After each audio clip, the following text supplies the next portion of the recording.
இப்போ 2 டேஸாக பிக் பாஸில் பிரவீன் வந்து வியானா மாதிரி இமிட்டேட் பண்ணிகிட்ருக்காரு.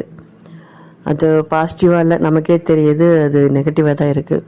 உண்மையிலேயே அந்த பொண்ணு பண்ணுற பல விஷயங்கள் வந்து அந்த பொண்ணுக்கு நெகட்டிவாக தான் ஆக போகுது. ஆக்சுவலாக அந்த பொண்ணு வந்து நல்ல கண்டஸ்டன்ட், நல்லாவே வந்துட்டு ஷைன் ஆகிற வாய்ப்பு இருக்குது. அவங்க வந்து ஆர்டிஃபிஷியலாக பேசுகிறாங்க. இது எப்படி கண்டுபிடிக்கிறோம் அப்படின்னா, அந்த பார்வதி கூட கோவமாக பேசுவாங்க.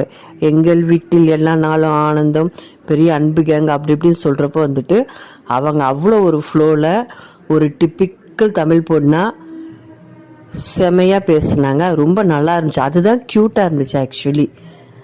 ஆனால் இவங்க வந்து பேச்சே வராத மாதிரி நிப்பாட்டி பேசுகிறது வந்து அது ரொம்ப முக்கியமான இடத்துல கூட அதை பண்ணுறாங்க. ஃபார் எக்ஸாம்பிள் லாஸ்ட் வீக் வந்து விஜய் சேதுபதி சார் அந்த பொண்ணை அப்ரிஷியேட் பண்ணுறதுக்காக வந்து அந்த பொண்ணு அந்த வீக்கில் பண்ணதை திரும்ப கேட்பார், இது மாதிரி நீங்கள் சொன்னீங்களே அப்படின்ட்டு. அது அப்பயும் நான் என்ன சொன்னேன், எது பண்ணேன் அப்படின்னு சொல்லிட்டு அதில் தான் கவனம் செலுத்துகிறாங்க. நம்ம கொஞ்சம் பேசணும், சின்ன குழந்தை மாதிரி பேசணும் அப்படின்ட்டு. அதில் அவரே அப்செட் ஆகி உட்காருங்கம்மா அப்படின்ட்டாரு. இதில் என்ன சொல்ல வரேன் அப்படின்னா, இவங்க கேமை ஸ்பாயில் பண்ண இவங்களோட ஆட்டிடியூடே போதும். அதை கொஞ்சம் மாற்றிக்கிட்டாங்கன்னா நல்லாயிருக்கும். ஏன்னா நல்லா இவங்க ஸ்மார்ட்டான பிளேயர், நல்ல ப்ரெசன்ஸ் ஆஃப் மைண்ட் இருக்குது, எல்லாமே நல்லா இருக்குது.